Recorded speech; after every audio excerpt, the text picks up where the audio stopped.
Hey ladies, Lynn Frank here. I've been thinking for the last week on what I want to talk about, and here I am, finally. I didn't bring my tripod and now I'm regretting it because the phone is shaking, so sorry about that. This is the first video I do since my husband had a heart attack. That was crazy. I don't know if you've lived a life-changing experience before.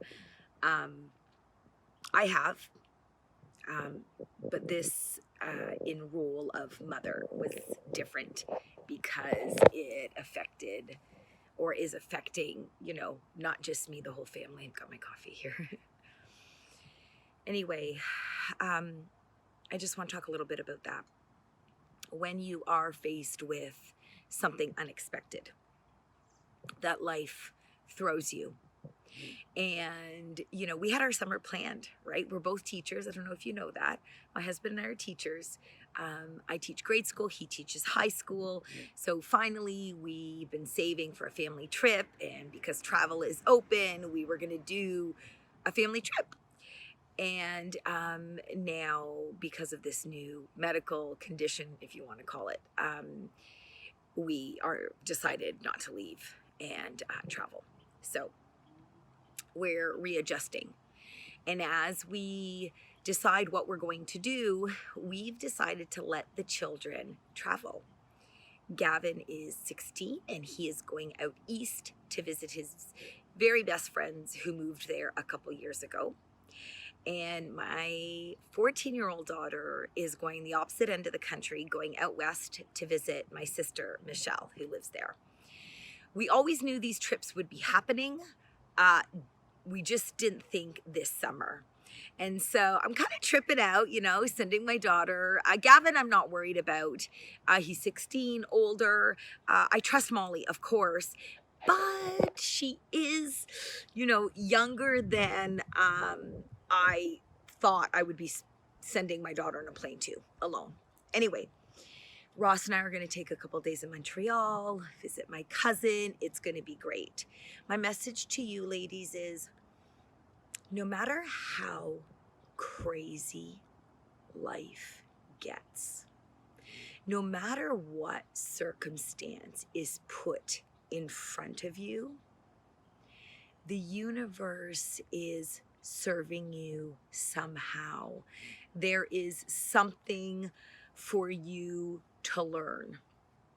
And for my children, wow, what an independent experience they are going to get earlier than I would have thought. And so I'm excited for that, for the growing that they're going to do. Just traveling from A to B on their own is going to be very cool. My husband and I are going to get some one-on-one time, which we've been craving, but obviously we're not going to have if we were doing the family trip. So we're seeing that as a positive. But more powerful than that is this mind shift that we're both going through. Really coming to the realization that, you know what they've been saying this whole time? Life is short. That is real. And I've lived some experiences in my life where I had already learned that lesson, but somehow you forget it. You get caught up in the day and 2 years goes by, 3 years goes by, and you haven't done that thing that you wanted to do. And so as we're growing through this experience, we're really thinking about what do we want to do. Now, I have to say I am further along in my journey than Ross is. I'm, many of you know, going to be 46 in October. I really started my midlife awakening almost 6 years ago. I wrote a book, I run a program, I facilitate women's circles. My sole goal is to support the rise of the feminine. But when I started that, there's this thing missing. I keep saying to everybody, I just want to wake up women to the systems that are denying them their best lives. And I'm not totally sure my programs are doing just that. Are my programs empowering? Do the women's circles make you feel whole? Absolutely. Yes, check, check, check. They're a great experience, but not totally what I want to be offering. And so I enrolled in a course that I wanted to take.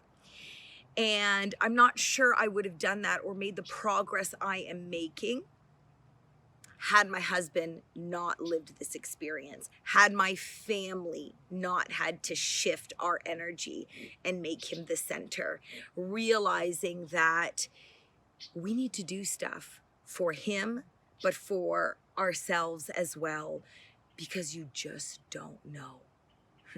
What is it you want to do? What thing have you forgotten about that if you took the time, you might reconnect with?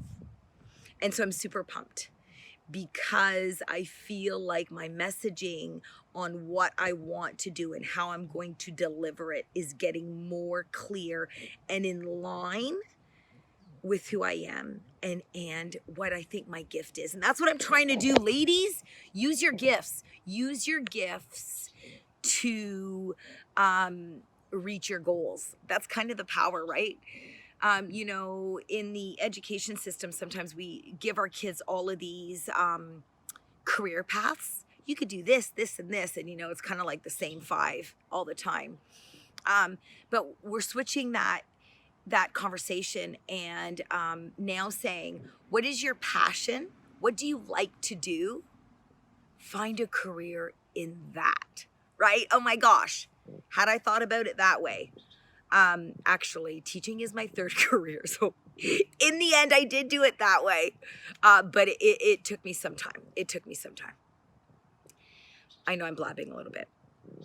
But this is the experience that I'm sharing with you through my husband's heart attack and this family crisis that we are working through. We are all making a conscious effort to learn and grow. To learn and grow. And my husband is having, obviously, the biggest growth spurt, if you will. He's really good at just pushing everything down, not dealing with everything that he needs to be dealing with, which includes, you know, years and years, childhood. And he's building the courage to pull all of that out so he can reach deep down to his gifts and use them and live the life that he wants to live. No matter what this crazy world throws at you, no matter what circumstance is put in front of you, the thought you have about that circumstance will determine the emotion. And your emotion will dictate your action. And those actions make up the life that you live. Can I say that one more time?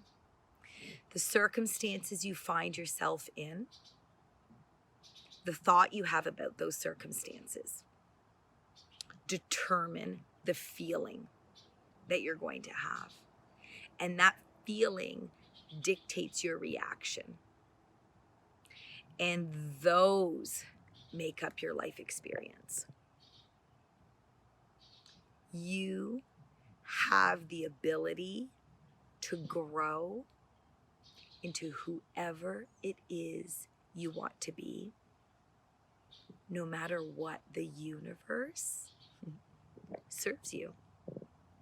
Because oftentimes what she's serving you is trying to teach you something. And in my husband's case, get his attention. And it worked. We're doing it. We're moving forward. All right, sisters, that's it for today. Peace.